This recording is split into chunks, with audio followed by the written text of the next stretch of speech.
दोस्तों आपके सामने ये कंपोनेंट आपको नज़र आ रहा है। आप गैस कीजिए कि ये कौन सा कंपोनेंट रहेगा। चलिए मैं भी आपको कुछ आप लोगों में से कुछ लोगों का मैं भी दिमाग जानता हूँ किस तरीके से सोचता है। तो हो सकता है कि ये रजिस्टर है, हो सकता है कुछ लोग उसको समझे कि कैपेसिटर है, लेकिन ये कैपेसिटर नहीं है, वो भी बता देता हूँ। इंडक्टर कुछ लोग बोलेंगे इसको। तो इनमें से ये तीन ऑप्शन में से कौन सा सही जवाब है? तो रजिस्टर जो है वो बिल्कुल गलत जवाब है, कैपेसिटर भी गलत जवाब है। ये सही जवाब है इसका इंडक्टर। ये जो कंपोनेंट आपके सामने नज़र आ रहा है वो है इंडक्टर। तो आज के इस वीडियो में हम लोग सीखने वाले हैं कि ये इंडक्टर है क्या, ये वर्किंग उसका प्रोसेस कैसा रहता है, इंडक्टर एग्जैक्टली कैसे काम करता है, इसका इस्तेमाल हम लोग सर्किट में कैसे किया जाता है या क्यों किया जाता है, और साथ ही साथ इंडक्टर को चेकिंग करने का तरीका सर्किट के अंदर और सर्किट के बाहर, ये सब चीज़ों को हम लोग डिटेल में इस वीडियो में सीखने वाले हैं। तो दोस्तों ये वीडियो अगर आपको पसंद आएगा तो लाइक और शेयर करना ना भूलिए वीडियो को अंत तक ज़रूर, लेकिन पहले देख लीजिएगा वीडियो को। तो दोस्तों सबसे पहले शुरुआत करते हैं व्हाट इज इंडक्टर। तो यहाँ पे जैसे आपको एनिमेशन में नजर आ रहा है, inductor is also called as coil, choke और रिएक्टर। इंडक्टर का दूसरा नाम है, कुछ लोग उसको कॉइल, कुछ लोग उसको चौक या कुछ लोग उसको रिएक्टर के नाम से पहचानते रहेंगे। ये basically two terminal passive component है। एक्टिव और पैसिव दो प्रकार के इलेक्ट्रिकल कंपोनेंट्स होते हैं, उसमें से ये पैसिव कंपोनेंट है। ये कैसे करता है? That stores energy in the magnetic field when electric current flow into it. जब भी इलेक्ट्रिक में से करंट उसके अंदर दिया जाता है तो उसके अंदर मैग्नेटिक फॉर्म जनरेट होता है, और ये मैग्नेटिक फील्ड के जरिए एनर्जी को स्टोर करने का काम करता है, यानी करंट को स्टोर करने का काम करता है मैग्नेटिक फील्ड के जरिए। ये उसका बेसिक वर्किंग है ऑफ एन इंडक्टर। लेकिन आपको इतने सरल भाषा में नहीं समझ में आएगा, मैं इसको बहुत डिटेल में लेकर जाने वाला हूँ। आगे जो हम लोग देखने वाले working of an inductor, inductor basically कैसे काम करता है उसको एनिमेशन के जरिए ज़रूर समझेंगे। तो हम लोग को अभी समझना है कि working of an inductor, inductor basically काम कैसे करता है। तो दोस्तों अभी इंडक्टर का वर्किंग है, मान लो ये कॉपर की कॉइल है, कॉपर को ग्राउंड आउट गुंडा डाला हुआ है। जैसे ही उसमें करंट पास करेंगे तो इसमें मैग्नेटिक फील्ड जनरेट होगा, और एक करंट जो है धीरे धीरे धीरे इंक्रीज होगा। वैसे ही अगर मैं आगे करंट जो है बंद कर दूं भेजना, तो ये धीरे धीरे धीरे ये इसका मैग्नेटिज्म कम हो जाएगा और करंट जो है धीरे धीरे धीरे स्टेबलाइज हो जाएगा। लेकिन ये करता कैसे है, वही तो मेन सवाल है हमारा। करेक्ट। इसको समझने के लिए मैं आपको एग्जांपल के जरिए समझाऊंगा। मान लो एक मोटर है पानी की, एक तरफ से पानी लेता है और दूसरी तरफ पानी भेजता है। इसको हम लोग समझेंगे एक बैटरी के नाम से। मान लो कि ये बैटरी है। करेक्ट। यहाँ पे एनिमेशन में मैंने मोटर बताई गई है क्योंकि मैं पूरा एग्जांपल मोटर के जरिए ही बताने वाला हूँ, ताकि आप लोगों को अच्छी तरह समझ में आए। मान लो ये जो मोटर है उसमें जो आउटपुट वाली जो पाइप है उसको दो हिस्से में मैंने बांटा हुआ है। एक हिस्सा यहाँ पे रेजिस्टेंस, यहाँ पे देखिए आप देख सकते हैं कि पाइप थोड़ा सा छोटा कर दिया है ताकि यहाँ पे उसको थोड़ा रेजिस्टेंस मिले, और एक तरफ मैंने ऐसे टरबाइन वाला पंखा लगाया हुआ है। करेक्ट। जो कि बहुत ही आराम से रोटेट हो सकते हैं। स्टार्टिंग में उसको थोड़ा सा देर लगेगा रोटेट होने में, लेकिन बहुत ही आराम से रोटेट हो सके इस तरीके से, देखिए। करेक्ट। तो ये पंखा जो है यहाँ पे लगा हुआ है, तो ऐसे पाइप के दो हिस्से कर दिए। एक जो है हिस्सा यहाँ से बाहर निकलेगा और दूसरा हिस्सा पानी यहाँ से बाहर निकलने वाला है। तो आपको क्या लगता है ये सर्किट डायग्राम इसका कैसे रहेगा, इसका हमारे इंडक्टर से क्या लेना देना? ज़रूर इंडक्टर से लेना देना है। मान लो कि ये सर्किट डायग्राम कुछ इस प्रकार से है। एक बैटरी है, जैसे मैंने बताया कि मोटर को एज एन बैटरी के स्वरूप में मैं बताऊंगा। एक बैटरी है जिसका आउटपुट टर्मिनल ने दो अलग अलग हिस्से किए। एक हिस्से को मैंने हमारे इंडक्टर के साथ में ज्वाइन कर दिया है, और ये हिस्सा हमारा जो कि है बल्ब का काम करता है, यानी कि जो रेजिस्टेंस है वो हमारा बल्ब है, और ये जो आपको पंखा नज़र आ रहा है, टरबाइन नज़र आ रहा है, वो हमारे लिए एज एन इंडक्टर काम करेगा, और फिर दोनों को आसपास में जोड़ के यहाँ पे ज्वाइन कर दिया गया है। तो ये सिंपल सा मैंने सर्किट डिजाइनिंग एक मोटर पंप के जरिए आपको बताने की कोशिश की है। करेक्ट। चलिए अभी उसको और थोड़ा डिटेल में देखते हैं कि एग्जैक्टली काम कैसे करता है। सबसे पहले अगर मैं मान लो बैटरी के साथ में बल्ब अकेला जोड़ दूं और पॉजिटिव नेगेटिव टर्मिनल के साथ में उसको जोड़ दूं, तो क्या होगा? नॉर्मली बल्ब चालू होगा। वैसे ही अगर मैं एक नॉर्मल पाइप लेकर पंप के साथ में जोड़ दूं तो पानी आएगा, नॉर्मली आएगा और यहाँ पे चले जाएगा। इस तरह से गोल गोल गोल गोल पानी घूमता रहेगा। करेक्ट। तो ये एक इस तरीके का डायग्राम मैंने यहाँ पे बताया। करेक्ट। अरे चलो और उसको थोड़ा डिटेल में देख लेते हैं। मान लो कि सबसे पहले मैंने पानी यहाँ से छोड़ना चालू कर दिया, पंप को मैंने चालू किया और पंप के अंदर पानी है ऑलरेडी पाइप के अंदर, तो पानी सबसे पहले यहाँ से बाहर निकलेगा, यहाँ पे जाएगा, फिर इसके पास दो रास्ते बचेंगे, एक ऊपर की तरफ जाने का, एक नीचे की तरफ जाएगा। करेक्ट। तो दोनों बाजू गिर जाएगा पानी। पहले ऊपर की बाजू अगर जा रहा है तो पंखे तक जाएगा और रुक जाएगा, क्योंकि पंखे को धक्का लगाएगा, पानी का जब भी फोर्स आएगा पंखे को धक्का लगेगा, तभी जाके पानी आगे बढ़ पाएगा, करेक्ट। जबकि नीचे की बाजू क्या होगा, पानी आसानी से सरलता के पूर्वक, खाली यहाँ पे थोड़ा सा रेजिस्टेंस है, लेकिन सरलता पूर्वक एज कंपेयर टू पंखा वो आराम से बाहर की तरफ चले जाएगा। फिर धीरे धीरे धीरे जैसे पंखा चालू होगा, पंखा चालू होने पर यह पानी आगे बढ़ने लगेगा और पानी जो है यहाँ से बाहर निकल के फिर पूरा सर्किट कंप्लीट हो जाएगा। ओके, ये समझ में आया। ये पूरा सर्किट कंप्लीट होने के बाद आगे चल के होगा क्या कि जैसे ही फोर्स यानी कि पंखा मेरा एकदम फुल स्पीड से घूमने लगा, तो बाकी का जो पानी आएगा वो पंखे से ज़्यादा जल्दी जा सकता है एज कंपेयर टू रेजिस्टेंस। तो पंखे से पहले प्रीफर करेगा और वहाँ से फोर्स में जल्दी जाएगा, लेकिन रेजिस्टेंस से बहुत कम पानी आगे जाएगा। मतलब ये जो पानी का जो मैंने आपको बहाव दिखा रहा है वो यहाँ से पहले जाएगा एज कंपेयर टू दिस। यहाँ पे बहुत कम पानी जाएगा, लेकिन यहाँ से जल्दी जाने की कोशिश करेगा, क्योंकि यहाँ पे कोई रेजिस्टेंस नहीं है, पंखा फुल स्पीड में घूम रहा है, उसको कोई भी पानी का कोई भी अवरोध नहीं है। जबकि यहाँ पे एक रेजिस्टेंस है, यहाँ पे स्टॉप हो रहा है, पानी को दबाव महसूस हो रहा है, तो वो क्या बोलेगा कि भाई इधर से कुछ दबाव नहीं है तो फटाफट यहाँ से भागूगा, करेक्ट। तो इसी प्रकार से मतलब जब भी टरबाइन मेरा घूमेगा तो इसी प्रकार से मेरा पानी जो है ऊपर से पहले चला जाएगा एज कंपेयर टू नीचे। लेकिन जैसे ही मैंने मोटर ऑफ कर दिया, तो मोटर ऑफ कंडीशन में होगा क्या, पानी तो है, तो पानी जो है ऊपर की तरफ ही घूमता रहेगा यहाँ पे इस तरीके से। सर में पानी नीचे यहाँ पे तो ऑफ है, तो यहाँ से तो आने और जाने का संभव नहीं है, लेकिन मेरा व्हील घूम रहा था, टरबाइन का जो व्हील है वो कंटिन्यूस घूम रहा था, जिसकी वजह से पानी जो है वो यहाँ पे ऐसे घूमने लगेगा। वो यहाँ से यहाँ नहीं जाएगा, लेकिन यहाँ पे ही जो एरो मार्क आपको दिखाई दे रहा है वहाँ ही घूमता रहेगा। ऐसा क्यों होता है कि जब तक मेरा पंखा बंद ना हो जाए, ये जो टरबाइन बंद ना हो जाए, तब तक मेरा घूमेगा पानी, और फिर जैसे ही टरबाइन बंद हो गया यहाँ पे अवरोध आ गया और वो रुक जाएगा पानी।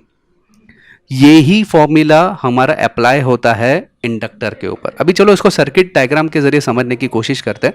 मान लो कि हमारी बैटरी है, बैटरी के एक हिस्से में मैंने इंडक्टर लगाया हुआ है और एक हिस्से पे मैंने पैरेलली एक बल्ब लगाया हुआ है, और मैंने स्विच अभी फिलहाल ओपन रखा है।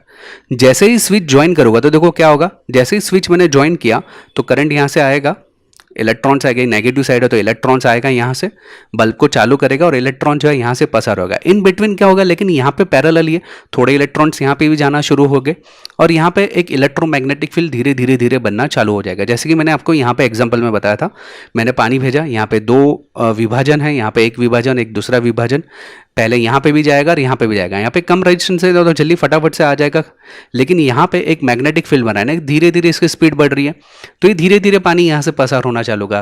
पहले यहाँ पे चले जाएगा ना, बल्ब मेरा चालू होगा, लेकिन यहाँ पे आने में थोड़ा सा करंट को समय लगेगा। जैसे ही एक बार टरबाइन घूमना चालू हो गया तो करंट जो है यहाँ पे नहीं जाएगा, यानी आपका जो है करंट को क्या लगेगा कि यार ऊपर तक जाने से अच्छा मुझे यहाँ पे शॉर्टकट मिल रहा है, एज एन शॉर्ट सर्किट यहाँ पे पैदा हो गया, तो करंट क्या बोलेगा, मैं यहाँ से ही चले जाऊँ, क्योंकि ये शॉर्टकट मिल गया उसको, इधर से पूरा घूमने की उसको ज़रूरत ही नहीं है। यहाँ पे लोड जो है एक प्रकार का रेजिस्टेंस पैदा करेगा, जबकि यहाँ पे इंडक्टर में कोई भी रेजिस्टेंस नहीं है। क्यों रेजिस्टेंस नहीं हो गया यहाँ पे, क्योंकि यहाँ पे मैग्नेटिक फील्ड जनरेट हो गया। ओके, ये मैग्नेटिक फील्ड कैसे जनरेट हुआ, तो करंट की मदद से। जैसे करंट इसमें से पसार होता है, मैग्नेटिक फील्ड जनरेट होता है और यहाँ से करंट वो आसानी से पसार होगा, तभी आपका बल्ब जो है वो नहीं चालू होगा। पहले बल्ब चल रहा था, लेकिन कुछ ही सेकंड्स के बाद बल्ब बंद हो जाएगा, कुछ माइक्रो सेकंड्स के बाद बल्ब बंद हो जाएगा और आपके इंडक्टर से करंट पसार होना शुरू हो जाएगा। और जैसे ही आप स्विच वापस से खोल दो, स्विच खोलेंगे तो कुछ सेकंड्स तक बल्ब वापस चालू होगा, लेकिन जैसे ही कुछ सेकंड्स तक चालू होने के बाद धीरे धीरे धीरे बल्ब बंद हो जाएगा और आपका सर्किट जो है वो बंद हो जाएगा। याद रखिए, इंस्टेंट बल्ब बंद नहीं होगा, यहाँ पे तो बल्ब बंद ही था, लेकिन यहाँ पे अचानक स्विच खोलने पर अचानक बल्ब वापस चालू हो गया, क्योंकि यहाँ पे जो इलेक्ट्रोमैग्नेटिक फील्ड थी वो एज एन स्टोर करके रखा था उसने सप्लाई को, और जैसे ही यहाँ पे सप्लाई निकाल दिया तो उसको लगा यार सप्लाई कम हो गया, तो इसने खुद का इलेक्ट्रोमैग्नेटिक फील्ड डिस्चार्ज करना चालू कर दिया, और डिस्चार्ज करेगा तो इलेक्ट्रॉन्स जो है वापस से फ्लो होगा, तो फ्लो होने के लिए जगह एक ही बचती है उसके लिए ये, तो यहाँ से फ्लो होगा और थोड़ी देर के लिए लाइट चालू होगा। जैसे ही इलेक्ट्रिक जो मैग्नेटिक फील्ड है पूरी तरह से डिस्चार्ज हो गई तो ये बल्ब वापस बंद हो जाएगा। आई होप कि मैं आपको समझा पा रहा हूँ कि कितना डिटेल में एकदम जाके मैं आपको बताने की कोशिश कर रहा हूँ कि एग्जैक्टली इंडक्टर कैसे काम कर रहा है। याद रखिए कि मैं वापस एक बार रिपीट करता हूँ, नॉर्मल कंडीशन में जब भी आपका स्विच ओपन था और पैरेलल में लगा हुआ था बल्ब और इंडक्टर, और जैसे ही स्विच ऑन किया तो यहाँ पे होता क्या था कि हमारी जो नॉर्मल लाइन है, नॉर्मल जो लाइन, यानी कि यहाँ पे आप देख सकते हैं ये जो लाइन आपको दिख रही है वो एक प्रकार से करंट भेजने का काम करती है। करंट के अंदर मैग्नेटिक फील्ड रहती है। अगर आप कंपास को आजू बाजू रखोगे एक वायर के आजू बाजू और उसमें से अगर करंट को पसार करोगे तो मैग्नेटिक फील्ड की वजह से आपके कंपास पे कुछ इफेक्ट आपको नजर आएगा। तो मैग्नेटिक फील्ड जनरेट होगी और जैसे जैसे मैग्नेटिक फील्ड कॉइल के ऊपर बढ़ेगी, कॉइल राउंड होने की वजह से यहाँ पे दो दो मैग्नेटिक फील्ड जनरेट होगी, ये ऊपर वाले हिस्से में और नीचे वाले हिस्से में। लेकिन ये इतनी सारी कॉइल्स का राउंडिंग एक साथ में होने की वजह से एक बड़ा मैग्नेटिक फील्ड का जत्था जो है प्रोड्यूस होगा। यहाँ पे काफ़ी बड़ा मैग्नेटिक फील्ड प्रोड्यूस होगा और इसी का कारण है, यही मैग्नेटिक फ्लक्स जो है वो कॉइल का मेन रीज़न है कि कॉइल जो है वो एक प्रकार से फिल्टर करने का काम करती है। देखिए मैं आपको वापस बताता हूँ, जब भी आपने ज्वाइन किया तो सप्लाई यहाँ पे भी गया, यहाँ पे गया, बल्ब चालू हो गया और सप्लाई यहाँ से आ रहा है। लेकिन कुछ समय के बाद यहाँ पे मैग्नेटिक फील्ड धीरे धीरे धीरे जनरेट होना चालू हो गया। जैसे ही मैग्नेटिक फील्ड जनरेट हो गया उसकी साइज मैक्सिमम हो गई कि भाई इससे ज़्यादा मैग्नेटिक फील्ड ये जनरेट नहीं करेगा। तो यहाँ पे आने वाला जो सप्लाई है इलेक्ट्रॉन्स है उसको लगे यार इतना घूम के क्यों जाना है, यहाँ से शॉर्टकट उसको मिल रहा है, तो सभी इलेक्ट्रॉन्स यहाँ से भागना चालू करेंगे और ये एज एन शॉर्ट सर्किट के हिसाब से बनाया जाएगा। करेक्ट। तो यहाँ पे मैक्सिमम फील्ड जनरेट होने पर ये बल्ब जो है बंद कर देगा और जैसे ही आप स्विच ओपन कर दोगे तो इसको लगेगा यार सप्लाई नहीं आ रहा है, तो खुद को डिस्चार्ज करना चालू कर देगा और खुद को डिस्चार्ज करने के लिए यही सर्किट बाकी रहेगी, तो यहाँ से सप्लाई जाएगा और मेरा बल्ब जो है वो चालू हो जाएगा। इसको हम लोग बोलते हैं इलेक्ट्रॉनिक डिस्चार्ज या इलेक्ट्रिक एनर्जी, मैग्नेटिक एनर्जी को जो इलेक्ट्रिकल एनर्जी में कन्वर्ट करने का काम करता है बेसिकली। ठीक है। और ये क्यों करता है ऐसा, तो इंडक्टर जो रहता है उसको ऐसा महसूस होता है कि उसमें जो जो चीज़ें है पहले से वो कांस्टेंट रहनी चाहिए, उसको बार बार चेंजेस पसंद नहीं है। Coil does not like change, they want to remain same. जैसे स्टेट में है, अगर चालू है तो चालू, बंद है तो बंद, ये उसी स्टेट में रहने की कोशिश करता है। ये सबसे पहले उसका जो है गुण धर्म है। When current increases they try to stop it with opposite force and when current decreases they try to stop it by pushing electrons out. जैसे कि मैंने अभी थोड़ी देर पहले बताया कि जब भी हम लोग ऑन करते हैं और जब भी ऑन करने पर यहाँ पे मैग्नेटिक फील्ड जनरेट होना चालू हो गया, ये फोर्स करेगा, एक ईएमएफ जनरेट करेगा, भाई हमारा मैग्नेटिक फील्ड जनरेट हो रहा है तो यहाँ से आना चालू करा। इलेक्ट्रॉन्स को बोलेगा कि तो यहाँ से मत जा, यहाँ से पूरा पूरा इलेक्ट्रॉन्स भेज, क्योंकि यहाँ पे मैग्नेटिक फील्ड जनरेट हो रहा है। ये एक प्रकार का ऑपोजिट फोर्स बनाएगा। क्यों? क्योंकि इसके अंदर जो है करंट इंक्रीजेस, धीरे धीरे इंक्रीज होगा करंट, तो उसको स्टॉप करने की कोशिश करेगा, उसको फोर्स, ऑपोजिट फोर्स देने की कोशिश करेगा क्योंकि करंट इंक्रीज हो रहा है ना। और जैसे ही इंक्रीज हो गया और मैंने समझो सप्लाई, एक मैग्नेटिक फील्ड पूरी तरह से आ गया और सप्लाई निकाल दिया, तो वो बोलेगा कि यार करंट जो है मेरा डिक्रीज होना शुरू हो गया। तो डिक्रीज होने के बाद, डिक्रीज होने के लिए उसको अंदर क्या पैदा करेगा, ट्राई टू स्टॉप इट। ये जो करंट जो है डिक्रीज होने के लिए उसको पुश करेगा, इलेक्ट्रॉन्स को बाहर निकालने की कोशिश है। उसके अंदर जो पैदा किए हुए इलेक्ट्रॉन्स है या मैग्नेटिक फील्ड है उसको डिस्चार्ज करने की कोशिश करेगा। इसकी वजह है ये लाइट जो है चालू होगा। तो बेसिकली अगर मैं रजिस्टर और इंडक्टर के बीच में कंपैरिजन करूं, सीआरओ में आपको बताने की कोशिश करूं, तो नॉर्मल कंडीशन में जब भी मैं रजिस्टर को भी सप्लाई नहीं दे रहा हूं, इंडक्टर को भी सप्लाई नहीं दे रहा हूं, तो सीआरओ पे आपको कोई इफेक्ट नहीं दिखाएगा, आपको स्ट्रेट लाइन सिंपल दिखाएगा। जैसे ही सप्लाई ऑन करूं तो रजिस्टर जो है वो तुरंत, यानी कि उसके अंदर कोई कर्व वगैरह सिस्टम नहीं। पहले ये लाइन था, जब ये बंद कंडीशन था, जैसे ही चालू किया तुरंत ऊपर की तरफ आ गया, तुरंत करंट अंदर से पसार होने की शुरुआत हो गई, यानी कि ऑन से ऑफ तुरंत हो गया। जबकि इंडक्टर के केस में ऐसा नहीं है। इंडक्टर के केस में आप देख सकते हैं यहाँ पे कर्व नजर आ रहा है। कर्व क्यों नजर आ रहा है? क्योंकि मैग्नेटिक फील्ड पहले जनरेट करने की कोशिश करेगा, ये मैग्नेटिक फील्ड जनरेट करेगा, इसलिए धीरे धीरे धीरे इसके अंदर करंट इंक्रीज होगा।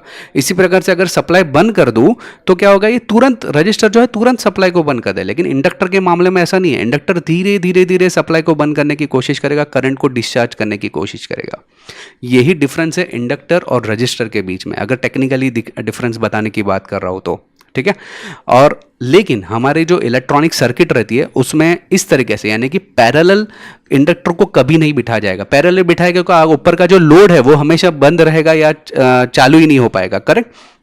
तो हमारी सर्किट में जब भी इंडक्टर को बिठाया जाता है तो जनरली सीरीज में बिठाया जाता है। आप देख सकते हैं एनिमेशन के अंदर, जैसे ही मेरा सप्लाई यहाँ से आ रहा है, ये करंट यहाँ से फ्लो हो रहा है और इंडक्टर के ऊपर से करंट फ्लो हो रहा है, रजिस्टर है आगे प्रोटेक्शन के लिए, और धीरे धीरे धीरे हमारी लाइट इंक्रीज होगी।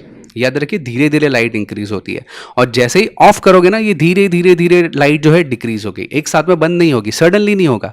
क्योंकि मैंने यहाँ पे बताया कि चालू करेंगे तो धीरे धीरे धीरे करंट बढ़ता है और बंद करेंगे तो धीरे धीरे धीरे करंट बंद होता है। करेक्ट। तो वही पोजीशन यहाँ पे, चालू करेंगे तो देखिए आप धीरे धीरे धीरे चालू होगा और बंद करेंगे तो धीरे धीरे, क्योंकि ये इलेक्ट्रोमैग्नेटिक डिस्चार्ज होगा, फिर धीरे धीरे धीरे धीरे बंद हो जाएगा। यहाँ पे आपको वेव फॉर्म के जरिए आपको नजर आया। कभी कभी बंद करते समय आपको जो ऑन ऑफ बटन है वहाँ पे आपको स्पार्किंग भी नजर आएगा। ये स्पार्किंग क्यों नजर आता है? क्योंकि इसमें अंदर इलेक्ट्रिक मैग्नेटिक फील्ड रहता है, वो डिस्चार्ज होता है, जिस कारण आपको स्पार्किंग आपको कभी कभार नजर आता है।